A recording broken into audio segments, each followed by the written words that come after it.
श्री स्वामी समर्थ. जय जय स्वामी समर्थ. अनंत कोटी ब्रह्मांड नायक राजाधिराज योगीराज अक्कलकोट निवासी सद्गुरू श्री स्वामी समर्थ महाराज की जय. कशा आहात सर्व स्वामी भक्तांनो? तुम्ही सदैव आनंदी राहा हीच स्वामींच्या चरणी प्रार्थना. तुमच्या सर्व चांगल्या इच्छा स्वामी महाराज पूर्ण करोत आणि आजचा दिवस तुमचा आनंदात जाऊ हीच स्वामींच्या चरणी प्रार्थना. प्रथम तुम्हा सर्वांचं खूप खूप मनापासून स्वागत आहे तुमच्या अनुभवांनी बनलेला भक्त आम्ही स्वामींचे या चॅनलमध्ये. मी शुभांगी पोळ तुम्हा सर्वांचं खूप खूप मनापासून स्वागत करते श्री स्वामी समर्थांच्या आलेल्या सुंदर अशा अनुभवांमध्ये. त्याचबरोबर प्रत्येक स्वामी भक्तांचे श्री स्वामी समर्थांची भक्ती करत असताना प्रत्येक भक्तांच्या आयुष्यात चमत्कार हे होत असतातच. परंतु काही भक्तांच्या आयुष्यात स्वामींचे चमत्कार होण्यासाठी वेळ लागत असतो, तर काहींच्यात लवकर चमत्कार होतात. परंतु स्वामींची सेवा केलेली कधीच वाया जात नाही. त्याचे फळ हे नेहमीच भक्तांपर्यंत पोहोचत राहते. जेव्हा भक्तांच्या आयुष्यात स्वामींचा एखादा चमत्कार होतो ना, तर तोच चमत्कार आपल्या चॅनलवरती भक्तांच्या स्वभाषेमध्ये शेअर केला जातो. त्यामुळे भक्तांच्या शब्दात त्यांनी स्वतः अनुभवलेले अनुभव ते त्यांच्या शब्दात आपल्या चॅनलमध्ये मांडत असतात. त्यामुळे तुम्हाला जर स्वामींचे अनुभव ऐकायला आवडत असेल तर आत्ताच भक्त आम्ही स्वामींचे या चॅनलला सबस्क्राईब करून घ्यायचं आहे आणि बेल आयकॉन बटनला देखील क्लिक करायचं आहे. आणि प्रत्येक व्हिडिओचे नोटिफिकेशन तुमच्या जवळ येईल आणि तुम्हाला प्रत्येक स्वामींचा अनुभव ऐकण्याची संधी देखील भेटेल. आणि जो स्वामींचा अनुभव तुम्हाला आवडेल त्या व्हिडिओला लाईक करायचा आहे, शेअर करायचा आहे आणि कमेंटमध्ये श्री स्वामी समर्थ लिहायला देखील विसरायचं नाही. आजचा अनुभव देखील तेवढाच गोड आणि सुंदर आहे. आजचा अनुभव एका सुंदर अशा स्वामी भक्त ताईंचा आहे आणि त्या ताई या जिल्हा सातारा येथील आहेत. चला तर मग त्या ताईंच्या आयुष्यात स्वामींनी दिलेले सुंदर सुंदर अनुभव ऐकूया ताईंच्या शब्दामध्ये. ताई सांगायला सुरुवात करतात. श्री स्वामी समर्थ. श्री स्वामी समर्थ. बोला. अनुभव म्हणजे सांगायचा होता, पण जास्त मोठे नाहीत अनुभव. बरं बरं. मी बोलली होती तुम्हाला, आलं का लक्षात तुमच्या? हो आलं. हा, मग तेच. आणि काल ना चपाती करत होती ना मी, तर चपातीवरती असं देवीचं चिन्ह म्हणजे डोळे, नाक असं आलं होतं आणि खाली एकच पाय उठला होता. अरे वा. आणि आज सकाळी स्वामींची मूर्ती तयार झाली चपातीमध्ये. मी कालचा नाही काढलेला फोटो, कारण काल नव्हतं कोण घरी, मुलीला मोबाईल लागतो ना, कॉलेज होती. आणि आजचा काढलाय स्वामींची झालेली प्रतिमा, तो काढलाय आजचा. ताई तुम्हाला नाव सांगायचंय का? नाही नाव नाही सांगायचं, नाव वेळ आल्यानंतर सांगेल मी. जिल्हा तालुका काय? जिल्हा सातारा जिल्हा आहे. अरे वा. सुरुवातीपासून सांगू? हो सांगा ना ताई. सेवेत आले म्हणजे कसं 2022-23 मध्ये ना जास्त आजारी होते मी. म्हणजे अगोदर चिकनगुन्या, टायफॉइड झाला आणि त्याच्यानंतर माझे मणके दबले होते. अरे बापरे. मग ते 6 महिने मी झोपूनच होते. म्हणजे दवाखान्यात गेलं तर डॉक्टर सांगायचे की ऑपरेशन करावं लागेल म्हणून. म्हणजे मणक्याचं? हा, मणक्याचं ऑपरेशन करावं लागलं. असा फरकच पडत नव्हता. हॉस्पिटलमध्ये गेलं तरी नव्हता फरक पडत. आयुर्वेदिक औषधं घेतली तर आयुर्वेदिक औषधांनी वेगळंच इन्फेक्शन झालं. म्हणजे मला जेवणच गेलं नाही 8-10 दिवस. आणि माझं रक्त कमी झालं, 4 पॉईंट वरतीच रक्त आलं. आणि ताई म्हणतात ना आयुर्वेदिक औषधं घेतल्यानंतर उलट सुधार होतो ना, तुम्हाला वेगळं उलट कसं झालं? आयुर्वेदिक म्हणजे त्यांनी ती बनवून औषधं दिली होती मला, गोळ्या, पातळ औषध, पावडरची पुडी असं बनवून दिलं होतं त्यांनी. ते म्हणजे झाड पाल्याचं नव्हतं ते, पण त्यांनी सांगितलं आयुर्वेदिकच आहे असं सांगितलं होतं त्यांनी. हा, तर ते त्यावेळेला म्हणजे ती औषधं घेतली, 2-3 महिने घेतली मी, 10-10 हजाराची औषधं. पण त्यांनी इन्फेक्शन झालं, म्हणजे फरक नव्हताच पडला, पण रक्त कमी झालं त्यांनी. मग ते 4 पॉईंट वर रक्त आल्यावर म्हणजे मनच उडलं माझं. अगोदर करायची दत्त महाराजांची सेवा, म्हणजे उपवास वगैरे, माझं 7वी पासून उपवास होता. पण असं स्वामींविषयी माहिती नव्हतं ना तेव्हा काहीच. आणि आता इतका त्रास सहन करून मग पुन्हा मी दत्त महाराजांनाच म्हणलं मी प्रामाणिकपणाने एवढं आतापर्यंत कष्ट केलं. हा. सगळं म्हणजे कोणाचं वाईट कधी बघितलं नाही ताई. हा हा अरे वा. माझ्यावरती अशी वेळ का आली. हा हा बरोबर आहे. हा मी म्हणलं मी आजपासून तुमच्याशी बोलणारच नाही आणि मी पूजा पण करणार नाही. मी देवपूजा सोडून दिली. हा, म्हणजे तुम्ही सोडून दिली देवपूजा. देवपूजा मी वर्षभर ताई केलीच नाही. मला देवघरापर्यंत जाऊसच वाटत नव्हतं. हा हा रागवला म्हणजे चांगलंच रागवला तुम्ही. हा मग म्हणजे मला इच्छाच व्हायची नाही देवासमोर जायची हो. हा म्हणजे तिथपर्यंत गेल्यानंतर उदासच वाटायचं. मी माघारीच फिरायची. ऑटोमॅटिकच माझं पायच माघारी वळायचा. हा हा बापरे. आणि मग त्याच्यानंतर म्हणलं ज्यावेळेस मला तुम्ही माझ्या स्वतःच्या पायावर उभं करायला कष्ट करण्याची ताकद द्याल त्याच वेळेस मी तुमच्याकडे येणार म्हटलं. हा हा आणि मग त्याच्यानंतर फिजिओथेरपी म्हणून होती. हा मग एकाने सांगितलं तिथं या ऑपरेशन काही करू नका. मग तिथं गेलं 3 महिन्यातच मला मोफत होतं ते. अरे वा. असं मी 2-3 लाख रुपये घालवले 6 महिन्यात. हा हा तिथं फरक पडला नाही. हा. आणि तिथं फिजिओथेरपीला गेलं मला 3 महिन्यात फरक पडला ताई. अरे वा. आणि मोफत बघा ना, 1 रुपया तुमचा गेला नाही. फरक पडला म्हणजे मग 15 दिवसात ना असं बस झोपून जेवत होते ताई. हा. मला बाथरूमला बसता येत नव्हतं, काहीच करता येत नव्हतं काम. मग घरातली चिडचिड करायला लागली ना. सगळं मला हातात द्यावं लागतंय. सासू वयस्कर होती, मुलांची शाळा, मुलीचं 10वीचं वर्ष. मग चिडचिड व्हायला लागली घरात की बाबा तुम्हाला फक्त मणक्यामुळे एवढा त्रास होत होता का ताई? हा मणक्यामुळे म्हणजे माझं वजाचं काम जास्त होतं व आमचं म्हणजे दुधाचा व्यवसाय ना सुरुवातीपासून. हा म्हणजे माझं लग्न झालं की मला 2 वर्षांनी मूल झालं. आणि मुलगा झाला म्हणून मला दिरांनी सेपरेट ठेवलं. अरे देवा. हा मग 6 महिन्याचं बाळ घेऊन मी वेगळं राहिली. पण आता त्यावेळेला मिस्टरांना पगार नव्हता जास्त. 150-200 रुपये दिवसाची हजेरी मिळायची. हा मग त्याच्यात आता घर खर्च कसं चालवणार म्हणजे आता सगळं लहान बाळ बाकीचा खर्च सगळं नव्हतं ना भागत. दूध पण विकत लागायचं. म्हणून मी म्हटलं एखादी गाय घ्या. आपण असं पण गावाकडे राहतो म्हणलं थोडंफार आपल्याला पण मदत होईल. 4 रुपये राहते आणि बाळाचं विकत घ्यायला यायला लागतंय ती पण पैसे वाचते ना आपलं. हा म्हणून घेतली एक गाय. ती एक गाय घेतली की मग आता माणसाला लालच सुटतं ना नंतर बाबा 4 लिटर जाते तर अजून 4 गेलं तर अजून थोडं पैसे मिळतील, अजून थोडं पैसे मिळतील. हो बरोबर आहे. मग ते व्यवसाय वाढला आमचा. स्वामींच्या कृपेने, दत्त महाराजांच्या कृपेने खूप व्यवसाय वाढला माझा. आणि मला त्याच्यात नफा पण भरपूर झाला. भरपूर म्हणजे तोटा होतो तसा नफा पण मला म्हणजे प्रत्येक गोष्टीत मला यश पण पहिल्यापासून मिळालं ताई. अरे वा. पण त्याच्यानंतर हा मणक्याचा त्रास सुरू झाला. म्हणजे तुम्ही मणक्याच्या त्रासाला काय म्हणजे दुधाची केंड उचलत होता का ताई? नाही ओझी आणावं लागायची हो मला. वैरण बरोबर आहे जनावर. ती मका ऊस अशी ओझी व्हावी लागायची मला. 10-15 ओझी एकटीला व्हावी लागायची. अरे बापरे. आणि तुमचे मिस्टर नव्हते मदत करत ताई? अहो पण ते आता सकाळी 8 वाजता जाणार कामावर. संध्याकाळी 6-7 वाजायच्या, 8 वाजायच्या. स्लॅप असल्यानंतर त्यांना 9 पण वाजायच्या. मग तोपर्यंत मला ओझी न्यायची, शेण काढायचं, त्यांचं धुणं, बाकीचं किती काम असतंय जनावर असल्यावर. आणि ती वजामुळे तुमचं मणक्याला त्रास झाला. आणि खायला कसं असं जडच खायला असायचं. मका म्हटलं की कणसं असते त्यात जडच होत. ऊस असला की ऊस पण जडच असतो. मग ती टप उचलायचं, कुटी केलेली ती टप उचलायचं, शेणाची घमेली उचलायची. मग ती वजन जास्त झालं हो. आणि आहारात म्हणजे मी नॉनव्हेज पहिलं 2-4 वर्ष सोडलं. 6 वर्ष खातच नव्हते अगोदर. आणि दूध खात नाही, तूप खात नाही, भाजी भाकरी तेवढंच माझं जेवण. अरे मग आता दूध पण खात नाही म्हटल्यानंतर कॅल्शियम कुठून भेटणार होत आहे? कॅल्शियम पूर्ण कमी झालं होतं. मग दवाखान्यात गेल्यावर तेच की डॉक्टर म्हणले तुझ्या आहारात असं पोषक काय आहे का म्हणले, तू काय खातीस? तर म्हणलं मी ह्यांनीच लगेच सांगायला सुरुवात केली ना नवऱ्यानी की बाबा ती नॉनव्हेज खात नाही, दूध खात नाही, तूप खात नाही आणि काम उद्याचं कामाशिवाय काम नाही. मग कसं ती हाडं कशी काम कशी करणार आहे शरीर तिचं. बरोबर आहे. त्यांचं पण बरोबर आहे ताई. आता एवढं तुम्हाला कष्ट करावं लागतंय आणि जे पोषक तत्व तुम्ही महत्वाचं खात नाही. नॉनव्हेज नाही आणि दूध नॉनव्हेज नसलं तरी पण दूध, तूप, दही ही तर दुधाचे पदार्थ तरी खायचे ना. तुमच्या घरचं दूध होतं काही. होतं की पण पहिल्यापासूनच कधीच खाल्लं नाही ना मी. लहानपणापासून म्हणजे लहानपणी न कळत्या वयात जे खाल्लं असेल आईने जे पाजलं असेल ना तेवढंच. त्याच्यानंतर नाहीच ना खाल्लं. आई पण आमची खात नव्हती, मी पण नव्हती खात. त्याच्यामुळे तुम्हाला म्हणजे आवडच नाही.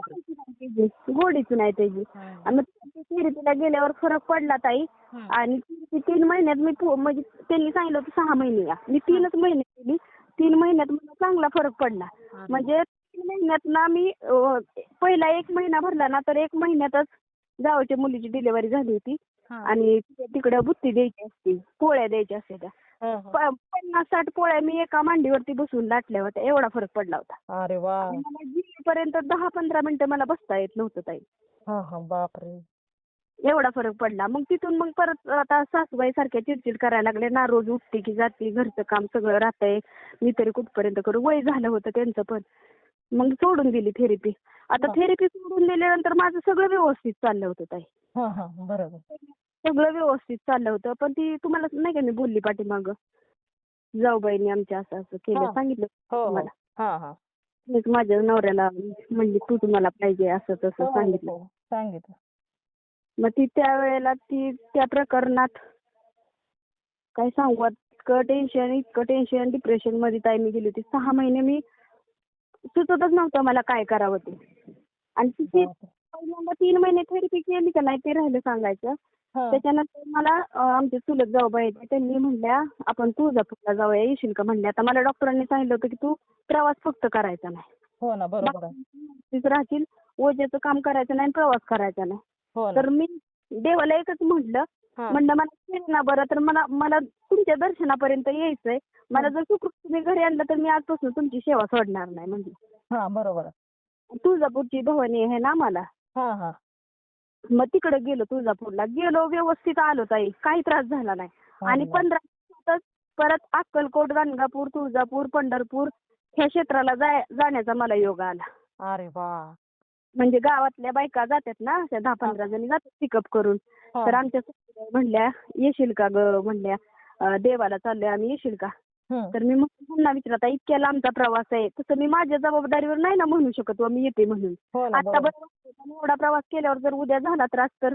हो ना, मग ते तुमच्यावरच इच्छामुळेच असं झालं. मग हे परत मला म्हणतील की तू नादवलीत जायला, म्हणून तुला माहित होतं का नाही आपल्याला एवढा त्रास आहे, मग जायचंच नव्हतं. तर ती माझ्या नको म्हणून मी त्या सासूबाईंना म्हटलं तुम्ही ह्यांना विचारा म्हणलं, हे जर जा म्हणले तर मग येते म्हटलं मी. मग ह्यांच्या बरोबर ह्यांना विचारलं त्यांनी, मग हे म्हणले जा म्हणले. कारण आता तोपर्यंत मला 2-3 महिने झाले होते.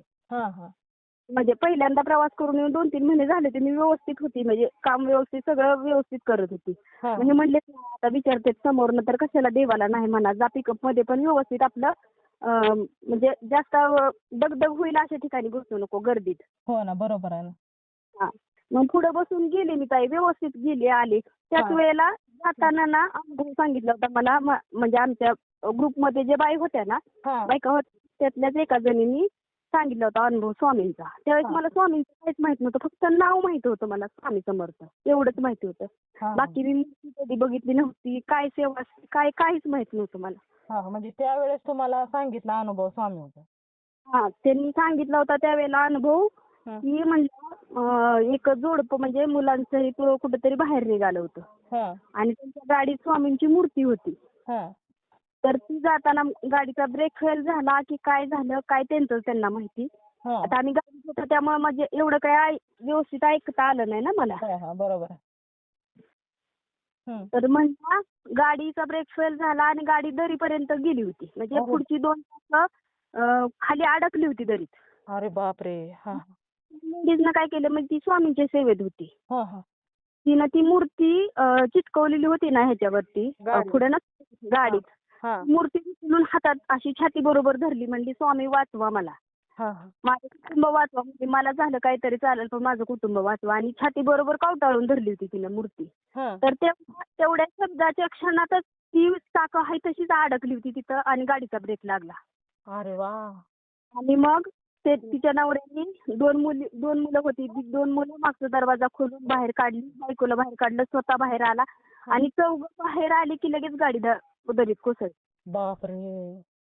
एवढा अनुभव म्हणजे मला स्वामींकडे खेचलंच गेलं त्यांनी. हो ना.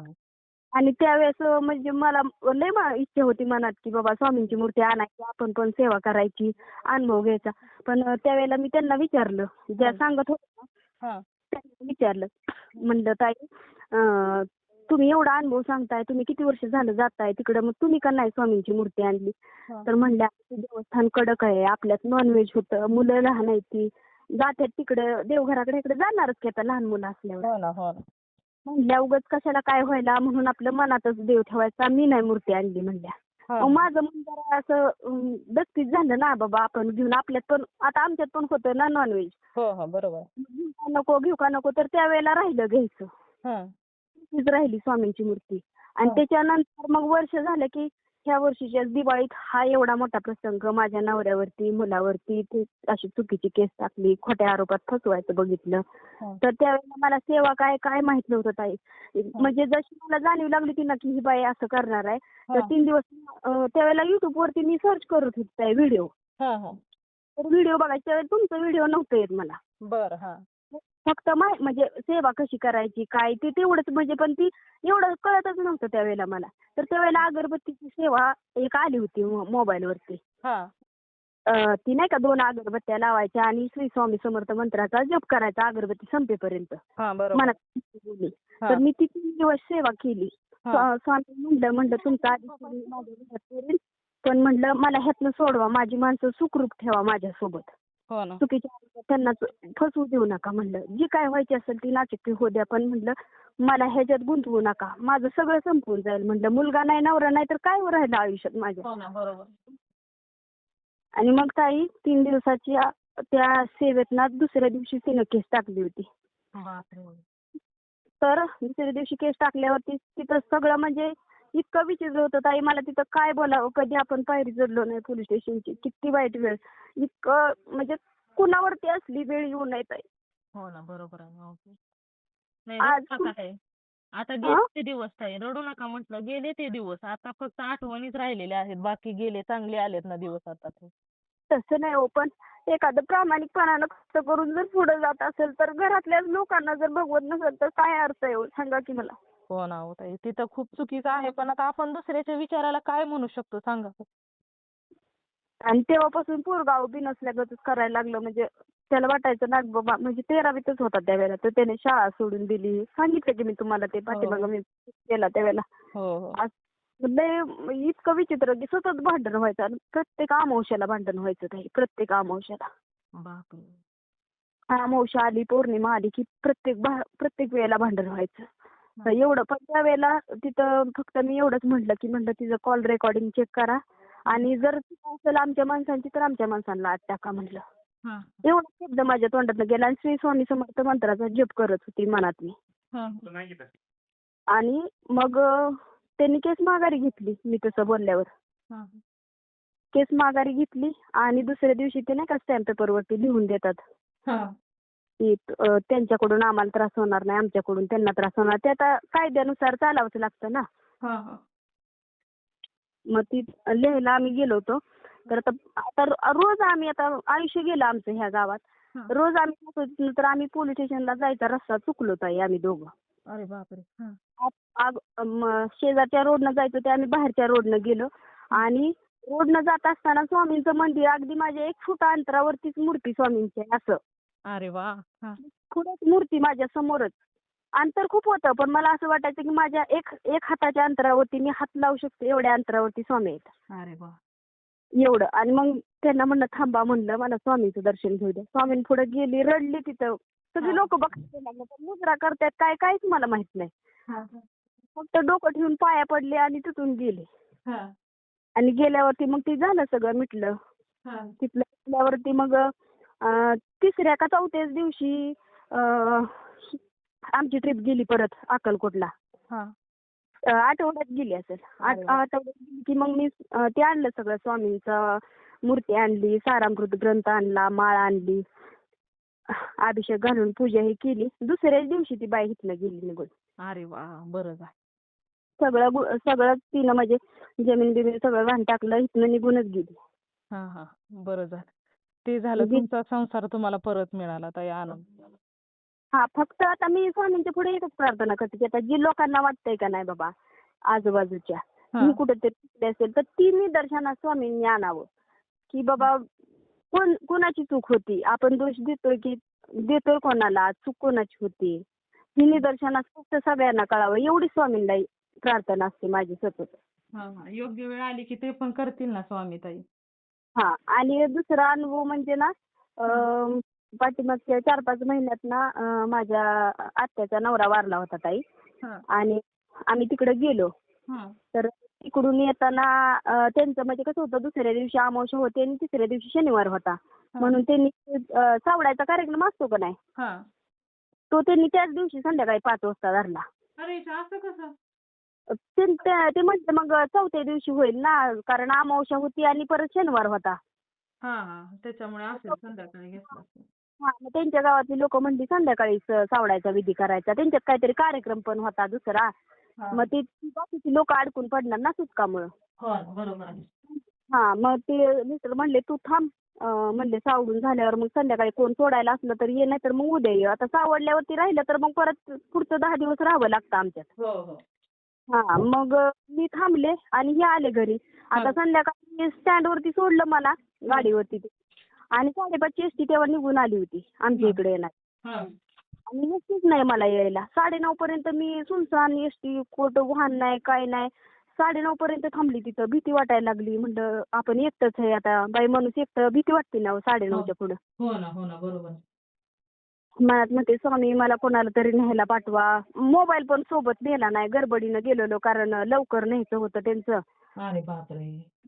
मोबाईल माझा घरी, आता हे सोबत आहेत म्हणलं ह्यांच्या बरोबर माघारी यायचं म्हणून मोबाईलच नेला नाही. मोबाईल घरीच विसरला. हा हा. आणि मग काय करायचं. मग एक आलं आजोबा आले एक, त्यांना विचारलं म्हणलं एसटी जाणारी इकडं गेली काय हो. तर म्हणले अगं बाई 7:30ची एसटी गेली की परत एसटी नाही इकडं जायला. अरे बापरे. रडायलाच यायला लागलो. काय करू आता, कुणाला बोलवू, फोन पण नाही जवळ, घरनं कोणाला बोलवू तर. हो ना. तिचं गाव आत आहे, स्टँड खूप लांब आहे. हा हा. मग ती चालत पण जाऊ शकत नाही, असा वड्यातनं रोड, मग कसं जाणार.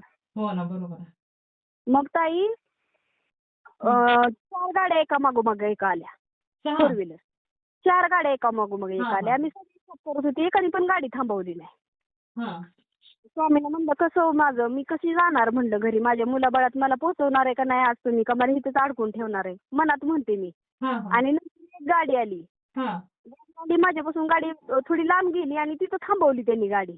हा. तर दोघं होती, म्हणजे नवरा बायको दोघं होती. तर ती लेडीज काय तुम्हाला यायचंय का हो. तर म्हणलं हो मला यायचंय, वाहन नाही आता. म्हणलं एसटी गेली, मला सोडता का म्हणलं इथं. तर म्हणल्या सोडते बसा. गाडीत बसली ताई मी, तर स्वामींची मूर्ती गाडीत होती. अरे वा, म्हणजे स्वामीच आले तुम्हाला घ्यायला ताई. हे स्वामी सेवेत होते. अरे वा. तसंच असतं ताई, स्वामींच्या सेवेमध्ये असलं ना की एक स्वामींची साखळी पद्धतीने स्वामी आपल्या एका भक्ताकडून दुसऱ्या भक्ताला मदत करत असतात. हा, आणि त्यांनी सोडलं मला आमच्या इथल्या लांबच्या चौकात सोडलं. जिथं सोडलं ना ताई हॉटेल जवळ, तर त्या हॉटेलमध्ये सुद्धा मूर्ती स्वामींची होती, फोटो स्वामींचा होता. आणि तिथे लिहिलं होतं भिवू नकोस मी तुझ्या पाठीशी आहे. किती छान ताई. परत एका रिक्षावाल्याला मोबाईल मागितला, मग मुलाला फोन केला आणि मग मुलगा न्यायला आला. आणि येताना भाजी घ्यायला सांगितली होती पप्पांनी त्याला, विकत भाजी आणायला सांगितली धाब्यावरून.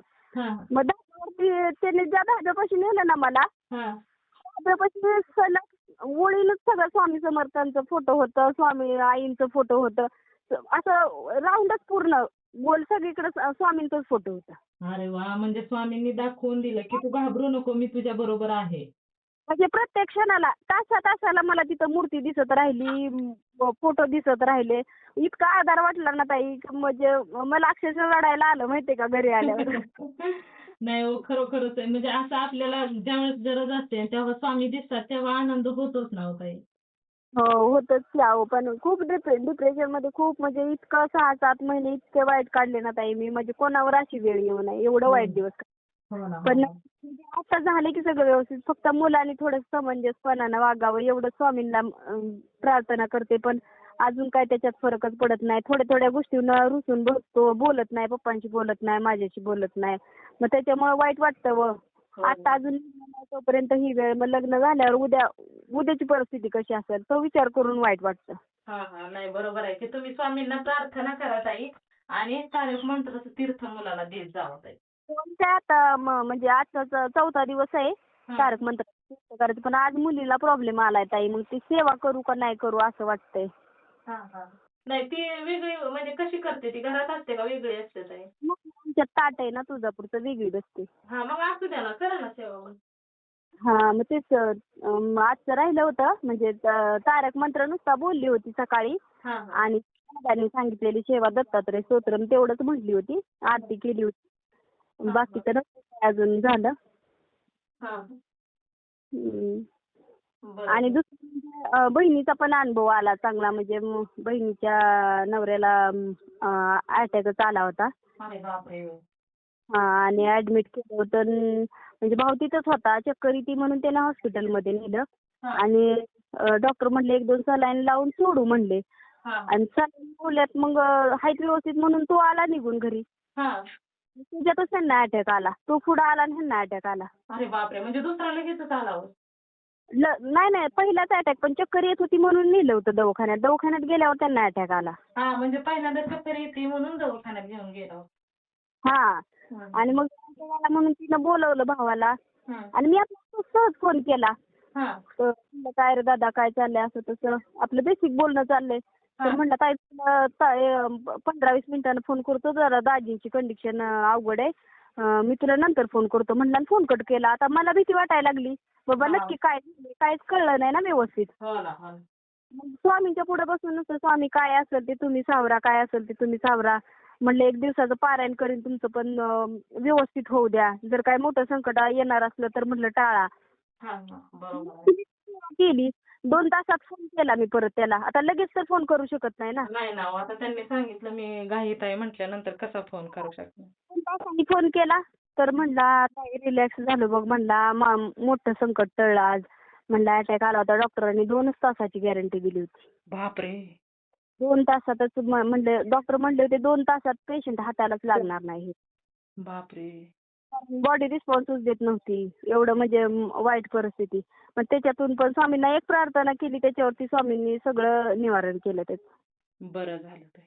अशीच प्रत्येक भक्तांची स्वामींनी प्रार्थना पूर्ण करावी, इच्छा पूर्ण करावी ताई. नाही कसं म्हणजे सेवेतलं माहिती पण पाहिजे हो. माझ्याकडून अगोदर खूप चुका झाल्या म्हणजे तुम्हाला विचारायच्या अगोदर मी सेवा करायची ना. हा. कसंही म्हणजे त्यावेळेला डिप्रेशनमध्ये पण होते आणि टेन्शन सतत भांडणं व्हायची घरात.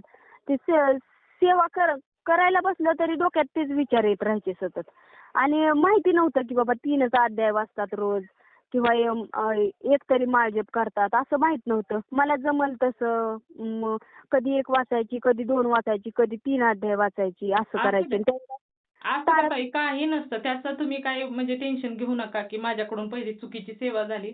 काही नाही, स्वामींना जशा पद्धतीने ज्या भक्तांकडून सेवा करून घ्यायची आहे ना तशी ते करून घेतात. त्याच्यामुळे तुम्ही एवढं काही त्या गोष्टीचा विचार करू नका. तुमचं भाग्य एवढं की स्वामींनी तुम्हाला सेवेमध्ये घेतलं. हो तेवढंच वाटतं हो समाधान की बाबा मला म्हणजे वाईट वाटतं की खूप उशिरा मला स्वामींच्या सेवेविषयी कळलं. हा खूप उशिरा केला आपण बरं कारण बरीच संकट गेली ताई माझ्यावरून बरीच. म्हणजे एकदा तर शॉक बसला होता मी जागेवरती बेशुद्ध पडली होती ताई. अरे बापरे.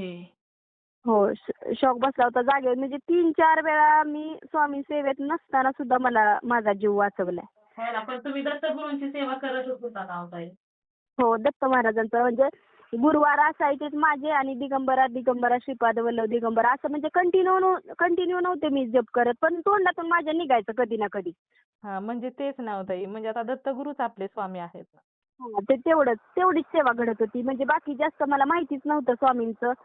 त्याच्यामुळं म्हणजे फक्त मूर्ती बघितली नव्हती मी फक्त नाव फक्त मला माहित होतं की स्वामी समर्थ आहेत. पण नक्की काय कसं सेवा काय असते काय करावं लागतं काहीच माहित नव्हतं. नॉनव्हेज पण माझं सुटलं ताई. अरे वाह! म्हणजे सुटलं म्हणजे मी असं खायचं म्हणून खात होते हो. मला म्हणजे आवड असं काय नाही.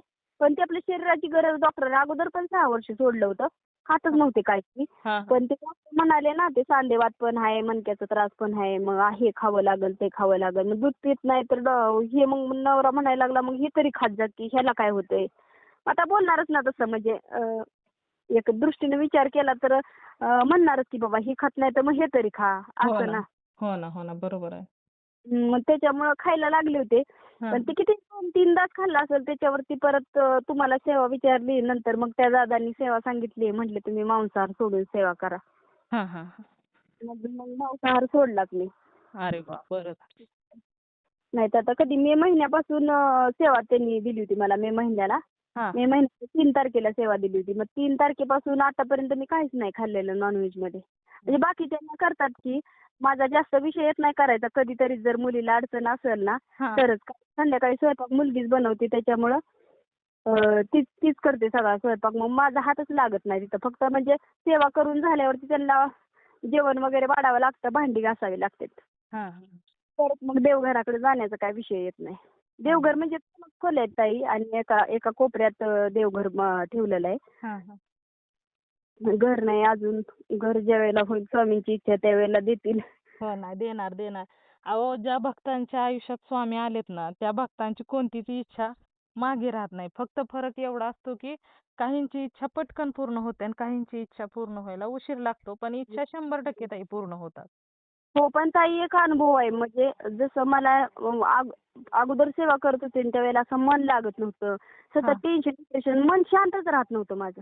पण हा. ही सेवा जशी चालू केली ना दादानी सांगितलेली, हा. तेव्हापासून असं म्हणजे टेन्शन वाटतच नाही. रिलॅक्स मन राहतं सतत. अरे वा. जे होईल ते स्वामी बघतील. आणि असं ताणतणाव जास्त होता डोक्यावरती, तो ताण हा. अजिबात नाही. आता त्याच्यावरती पण किती म्हणजे दादा म्हणलेले पण मला हा. की मला म्हणजे बरीच अशी परीक्षा पण घेतली जाईल की तुमच्यात भांडणं होतील, छोटी मोठ्या गोष्टीतनं तुमचं ते पाप जे अगोदरचं पाप असेल ते निवारण होईल. पण खचून जाऊ नका म्हणले, सेवा सोडू नका. तुम्हाला छोट्या मोठ्या गोष्टीला सामना करावाच लागणार. तर हा. त्याच्यावर किती भांडण झालं. एक दिवस तर नवरा म्हणायला लागला, तू ती वाचन करते ते वाचन बंद कर. हा. हा. म्हणजे एवढं एवढं टेन्शन. मग ते यायच्या अगोदर मी सेवा आवरून घ्यायला लागली. हम्म. का तर चिडचिड नको, घरात क्लेश नको म्हणून ते यायच्या अगोदर सेवा करायला लागली मी. हम्म. ते यायच्या अगोदर काही किती पळायचं का होईना, आता जनावरांचं हे काम बघून किती पळपळ झाली तरी पण ती सेवा पहिली उरकायची आणि मग बाकीचं काम उरकायचं. हा. हा. ते कुठे बाहेर करत होते का तुमचे मिस्टर? नाही ते कामावर असतात ना, सेंटरिंगचं काम. हा. हा. हा. सेंटरिंगचं काम म्हणजे येतात 7:15 पर्यंत येतात घरी. मग 7:15च्या अगोदरच पूजा उरकून घ्यायची. हा. हा. तसं वाचन राहतं संध्याकाळच्याला. बाकी मग मंत्र जप आणि बाकीची जे सेवा आहे त्या सकाळीच उरकून घेते, कधी दुपारी उरकून घेते, असं करते. हा. हा. जसं वेळ मिळेल तसं. म्हणजे कसं सकाळी तर सकाळी सगळं नाही ना होऊ शकत. 11 वेळा तारक मंत्र, 11 वेळा माळ जप होत नाही ना एवढं. हो ना, बरोबर. आणि तुमच्या पाठीमागे गायी पण जनावर पण आहेत ना, त्याच्यामुळे. मुलीला डबा सकाळी 5:45ला डबा द्यावा लागतो. मग सकाळी 5:45ला उठलं की तिला 6:30 पर्यंत तिला डबा करावा लागतो. जनावरांचं बघून तिला डबा करावा लागतो. बरोबर आहे. मग किती आवरायचं तर किती आवरायचं, बरोबर आहे. बाकी सगळं मग 7:30-8ला कधी कधी पाणी पण येतं. मग पाणीची भांडी, पाणी भरायचं, बाकीच्या गोष्टी आहेतच की हो. हो ना. मग त्याच्यामुळं सगळ्या सेवा एका वेळेला नाहीत होत. सकाळी थोड्या देवपूजेनंतर थोड्या करायच्या, थोड्या दुपारी करायच्या आणि वाचन तेवढं संध्याकाळी करायचं. हा. हा. असं करते मी. हम्म. नाही, छान सेवा होते ताई. काही साक्षात आपले करता करविता स्वामीच आहेत ना हो ताई. हो की हो. पण या म्हणजे असं खचून गेली होती पूर्ण ताई. जर तुमचा व्हिडिओ जर नसते बघत ना, खरंच मला तुमचा आभार मानायला शब्दच नाहीत माझ्याकडे तुमचा आभार मान. माझे आभार नका मानू ताई, आपल्या स्वामींचे माना. मी फक्त कारण मात्र होते. आभार मानते की स्वामींचे. पण म्हणजे कसं तुम्ही जर मोबाईल नंबर वगैरे दिला नसता तर मला सेवेविषयी अजून थोडे दिवस कळलं नसतं. कधी उशीर झाला असता, खूप वेळ झाला असता. हा. हा. असू द्या, स्वामींनीच बुद्धी दिली, स्वामींनीच जे काय करतात ते तेच करतात ना हो. ते तर आहेच की हो.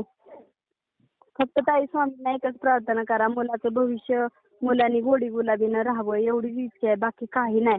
म्हणजे जेवढं आम्ही कष्ट करतोय त्याचं फळ आम्हाला परमेश्वर देतोय, पण घरात क्लेश नको एवढंच फक्त म्हणणं आहे, बाकी काही नाही. हो ना, हो ना. नाही, ती पण करणार की ताई, इच्छा पूर्ण करणार तुमची.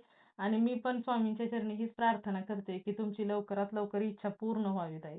दुसरं काही त्याला म्हणजे वाईट वळण काही नाही ताई, काही सुद्धा नाही. फक्त शिक्षण त्यांना अर्धवट सोडलं आणि एक मोठा निर्णय स्वतःच्या मनानेच घेतला. त्यांनी गाडी 4 व्हीलर घेतली. अरे बापरे. स्वतःच्या कष्टावर स्वतःचं 1-1.5 लाख रुपये साठवून त्याने गाडी घेतली. आम्ही इथं कोणालाच बोललो नाही अजून. हा. हा. कसं सांगणार, कोणाचा विश्वास बसणार आहे? आज 12वी-13वीतल्या मुलांनी एवढी 10-12 लाखाची गाडी घेतली, कोणाचा विश्वास बसणार हो आहे? ना, हो ना. आणि लोक म्हणजे त्याचा कशी जिद्दी स्वभाव आहे ताई. जिद्दी म्हणजे ओढ एवढी त्याला, एवढं म्हणजे अट्रॅक्शन आहे का नाही की कमवायचं. हा. हा. विचारू नका. म्हणजे प्रामाणिकपणानं कष्ट प्रामाणिकपणानं करणार. हा. असं बहिणीनं कुणाचं नाही, कुणाचं 10 रुपये कधी बुडवणार नाही. पप्पा पण त्याचं तसंच आहे. प्रत्येकाच्या मदतीला धावून जातात. आता आमच्या जाऊबाईंना नाही का कॅन्सर आहे बघा. हा. तर कॅन्सर झाल्यापासून आतापर्यंत त्यांना कितीतरी वेळा जवळपास 2-3 महिन्यातून त्यांना 10,000-20,000 रुपये देतातच ते. हा हा. अरे वा. प्रत्येकाला मदत करतात, कुणाला नाही असं नाही. मग असं वाटतं ना बाबा आपला नवरा एवढा सगळ्यांशी प्रामाणिक वागतो, आपण सगळ्याशी प्रामाणिक वागतो, तरी आपल्याच मागं काय एवढं भोग, हो ना. आपली नाही. बदनामी कसं आहे, करावी. आपल्याला आपल्या कर्माची फळं भोगूनच संपवावी लागतात ताई. त्याला कोणीच हस्तक्षेप करू शकत नाही ताई. त्याच्यामुळे हो, आपलं काय प्रारब्ध म्हणायचं आणि ते सहन करायचं. जेवढं त्रास होईल तेवढं आपलं प्रारब्ध कमी झालं म्हणायचं. बरोबर पण आहे की ताई. पण म्हणजे कसं पैशाचं नुकसान झालं, दुखणी मागं असली तर ते माणूस कसं पण फेस करतं त्या गोष्टी. हो ना. हो.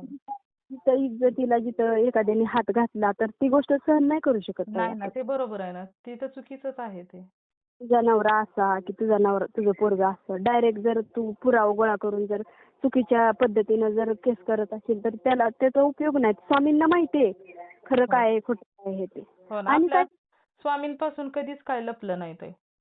ताई ज्या वेळेला ही केस होणार होती ना त्याच्या हं. अगोदर मला व्हिडिओ यायचे स्वामींचे. हां. तुझ्या आबरूचे ढिंडोरे काढणारे लोक तुझ्या आजूबाजूला आहेत. तू सावध हो. तू प्रामाणिक आहेस पण सगळेजण प्रामाणिक नाहीत. असं व्हिडिओ यायचं ताई मला. अरे वा! म्हणजे तुम्हाला अगोदरच संकेत भेटत होता. अगोदर म्हणजे 3-4 दिवस केस व्हायच्या अगोदर तुला इतकं म्हणजे मला सांगताना म्हणजे खूप जड जाते ताई की असं व्हिडिओ यायचं की तुला जगासमोर नागडं उघडं करणार आहेत असं व्हिडिओ यायचं. अरे बापरे! माझ्या अंगातून सुद्धा ताई काटे निघाले तुम्ही तसं म्हणता. म्हणजे त्याच्यामुळे माझा विश्वास एकदम जास्त वाढायला लागला स्वामींवरचा. कारण ती गोष्ट झाली आयुष्यात माझ्या. हो ना. हो. झालीच ती ना. आता काय राहिलं म्हणजे एवढं काय काय बोलले म्हटल्यानंतर. एवढं स्पष्ट व्हिडिओ यायचं. आणि हे ते माझ्या बहिणीच्या नवऱ्याचं झालं का नाही त्यावेळेला पण व्हिडिओ यायचे. तुझ्या जवळच्या माणसावरती मोठं संकट येणार आहे. तुझ्या जवळच्या माणसावरती मोठं संकट येणार. दुसऱ्या-तिसऱ्या दिवशी ही बातमी मला कळली. बापरे! म्हणजे असं म्हणून मी तुम्हाला विचारलं होतं पाठीमागं की जे संदेश येतात स्वामींचे ते आपल्याला म्हणजे खरोखर असतात का? कारण हो. झालं ना तसं 2-3 वेळेला तसंच झालं. आणि त्याच्यानंतर ताई ज्यावेळेला मुलाने गाडी घेतली ना त्यावेळेला पण व्हिडिओ यायचं. 8 दिवस आधी यायचं. येशील ना मला इच्छापूर्तीचे गाडीचे पेढे घेऊन, येशील का मला इच्छापूर्तीचे गाडीचे पेढे घेऊन असं यायचं. हां, हां. मग गेला का तुम्ही? कुठं गेली आता तिने तशी गाडी घेतली ना असं न सांगताच घेतली ना. असू दे की मग आता तसं तुम्हाला अगोदरच स्वामींनी संकेत दिला होता की इच्छापूर्तीचे पेढे म्हणजे तुमच्या मुलाची इच्छा आणि कसं असतं एक जणाने जरी स्वामींची भक्ती केली ना तरी संपूर्ण कुटुंब तारलं जातं ताई. हो बरोबर आहे की ताई. पण त्यावेळेला हे चिडले होते हो मिस्टर हां, चिडले हां. होते. नाही असू द्या कारण पुन्हा कधीतरी जावा पण त्यांना आस लागली तुमच्या पेढेची. ज्यावेळेस जाईल त्यावेळेस मी नक्की जाणार घेऊन ताई. हां.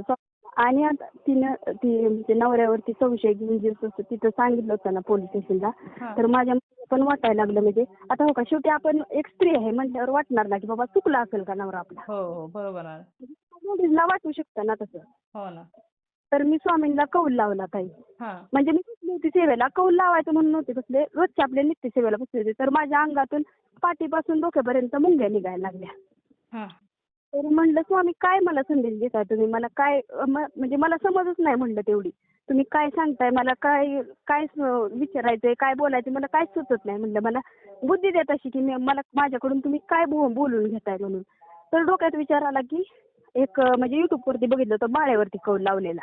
हां. तर माळ्यावरती? माळ्यावरती कौल लावलेला होतं. मधल्या बोटात धरायची हां. आणि असं झालं असेल तर उजव्या बाजूला नसेल झालं तर डाव्या बाजूला दे असं कौल लावायचा. हां. तर मी आपला पण आमच्या गावात एक जण तसाच कौल लावते. म्हणजे ती तिचं देवीच आहे. हां. तिला तसाच कौल लावते. हं. तर मी म्हणलं लावू का स्वामी कौल माळेवरती. म्हणजे मनातच यायला लागला सतत विचार आणि अंगातून काटं निघत होतं माझ्या. बापरे! हां. सगळ्या पाठीतून डोक्यातून मुंग्या निघायला लागल्या. तर मी घेतलं असं माळ घेतली आणि श्री स्वामी समर्थ मंत्राचा जप केला आणि म्हणलं स्वामी माझा नवरा चुकला असेल तर उजव्या बाजूचा कौल द्या. नसेल चुकला तर डाव्या बाजूचा द्या म्हणलं. हां. तरी ताई माझ्या डोळ्यापुढून अजून जात नाही तो क्षण. ज्या दिवशी मी कौल लावलेला तो क्षण. आपण चावी बोटात जशी फिरवतो ना हां. गोल चावी फिरवतो ना तशी उजव्या बाजूनं न बोट हलवता गर गर गर फिरत होती माळ. बापरे! मी तर पहिल्यांदाच ऐकते ताई, म्हणजे मला नव्हता माळेवरती कौल लावायचा माहिती. त्याच्यानंतर मला वाटलं मी चुकते का काय, हा हा की म्हणजे माळेवरचं खरं आहे की नाही, खोटं आहे का काय, म्हणून मग युट्यूबवरती बघितलं होतं ती चिठ्ठ्या टाकून नाहीत का कौल लावत. हा हा ते आहेत मला माहित. हा. मग तसा कौल लावला हं. तर त्याच्यात असंच निघालं की तुझा नवरा चुकला नाही म्हणून. अरे वा, बरं झालं. म्हणजे तुमच्या मनाचं तरी म्हणजे शंका निरसन झाली. म्हणजे माझ्या मनात सतत यायचं ना की बाबा चुकला असेल का, चुकला असेल का. हो ना, शेवटी बरोबर आहे ना. कारण हा. दुसरी स्त्री असं नाव घेते म्हटल्यानंतर वाटतंच की माणसाला बाबा नक्की चूक कोणाची आहे. म्हणून म्हणून नंतर मी म्हणजे खूप दिवस गेल्यानंतर स्वामींनी ती माझ्याकडून करून घेतली. हा हा माळेचा कौल लावल्यानंतर बऱ्याच दिवसांनी, मला वाटतं आता मी मागच्या महिन्याभरात लावला असेल तो कौल चिठ्ठ्यांचा. हा तर त्यावेळेला पण तसंच निघालं की तुझ्या नवऱ्याची चूक नाही म्हणून. हा हा बरं झालं. मग एवढं म्हणजे मनाला आधार बरं वाटलं ना ताई, की बाबा म्हणजे आपण कुठंतरी काहीतरी थोडंफार पुण्य केलं असेल की त्याचं फळ आपल्याला दिलं, की आपला नवरा आपल्याशी प्रामाणिक आहे म्हणून. हो ना हो. बाकी मग आता हो का, जग दुनिया कसं आहे, प्रत्येकाची तोंड प्रत्येकाला 10 तोंड असतात, 10 बाजूनी 10 विचार करून बोलणारे लोक कशी बोलणार. हो, 10 बाजूने 10 तोंड बोलतात, त्याचं काय नाही. लोकांचा विचार करून जर माझं आयुष्य बरबाद झालं असतं का नाही, मी जर ह्याच्या आयुष्यात गेली असती, माझी पोरं बाळ वनवास पडली असती. हो आणि ना. तिला ते होतं. कारण ती स्पष्ट धमक्या द्यायची की मी हिला नांदूनच देणार नाही, बापरे. त्यांचं वाटोळच करणार म्हणून शिव्या देऊनच गेली इथनं. हा हा हा. बापरे. मग त्याच्यामुळे विश्वास तुटायला किती एक क्षण पुरेसा असतो. हो हो विश्वास बरोबर. जातं ना. हो ना हो ना, पण बरं झालं स्वामींनी तुम्हाला योग्यच मार्ग दाखवला, त्यातून बाहेर पण काढलं. आणि ज्या वेळेला सेवा चालू केली ना मी, दादांनी दिलेली, त्यावेळेला स्वप्न माझ्या आलं होतं. एक आजोबा आलेत आणि दारात उभे आहेत, घोंगडे आहे त्यांच्या पाठीवरती, धोतर आहे आणि फेटा तांबड्या कलरचा फेटा आहे. हा तर मी आपलं सुपाचं धान्य घेऊन गेले त्यांना द्यायला स्वप्नात. हा धरा बाबा, पाणी देऊ का, तर नको म्हणले. म्हटलं धरा पाणी. तर नको म्हणले, मला तुझ्याकडून काहीच नको, मी तू बरी आहेस का ते बघायला आले. बापरे. आणि टेन्शन होतं ना, त्याच्यामुळे आले ते बघायला. हा, तर काय नाही मला नको काय, मी फक्त तू बरी आहेस का ते बघायला आले. आणि मग मी गेले घरात ते सूप ठेवायला. म्हटलं त्यांना म्हणायचं बसा, चहा ठेवते, पाणी देते. तर तोपर्यंत ते रोड पर्यंत गेले आणि मी मागं पळत गेली, तर तोपर्यंत ते गायबच झाले, दिसलेच नाहीत मला परत. हा हा हा. असं म्हणजे 2-3दा मला स्वामींनी स्वप्नात पण दर्शन दिलं ताई. एकदा तर ओढ लागली होती, ह्यांच्या बरोबर गेली होती बाहेर आणि ह्यांना म्हणलं तर आता 12-12:30 वाजून गेले होत्या, बँकेत गेलो होतो आम्ही. हा आणि येताना ऊन होतं, मग हे म्हणले परत आणतो तुला, आता लय ऊन झालंय, चल घरी आता. म्हणून घरी आले. मग मनाला एक चुटचुटच लागली होती की बाबा आपण गेलो तिथपर्यंत पण नाही स्वामींच्या मंदिरात जाता आलं. आणि त्याच दिवशी संध्याकाळी मला ज्या मंदिरात मी ते प्रकरण झालं त्यावेळेला थांबली होती ना ज्या मंदिरात, त्याच मंदिरातली मूर्ती माझ्या स्वप्नात दिसली मला. हा हा. बापरे. एवढं म्हणजे हाही तसा म्हणजे फरक पडलाय मला. पण 1-2 गोष्टी आहेत त्याचं निवारण झालं का नाही, मग नाही काय, स्वामींना तेवढीच मागणं आहे, दुसरं काय नाही. नाही, आता एवढ्या संकटातून तुम्हाला बाहेर काढलं आणि तेवढ्यातून का काढणार नाहीत सांगा बरं.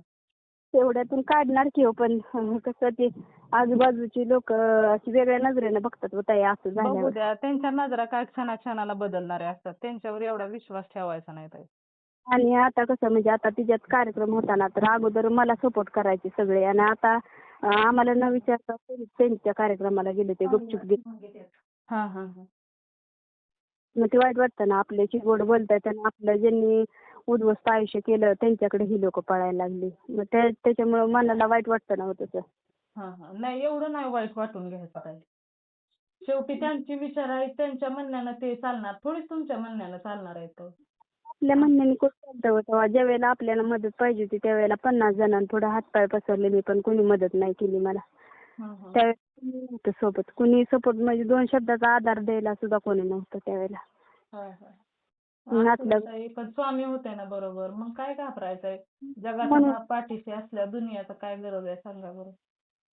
नाही स्वामी होते पाठीशी म्हणून तर आज मी तुमच्याशी बोलते, नाही तर कुठला आजचा दिवस बघायला एवढी वाईट वेळ कोणावर येऊ नये, कुठल्याच माणसावरती किती वाईट माणूस असला तर त्याच्यावरती असली वेळ येऊ नये.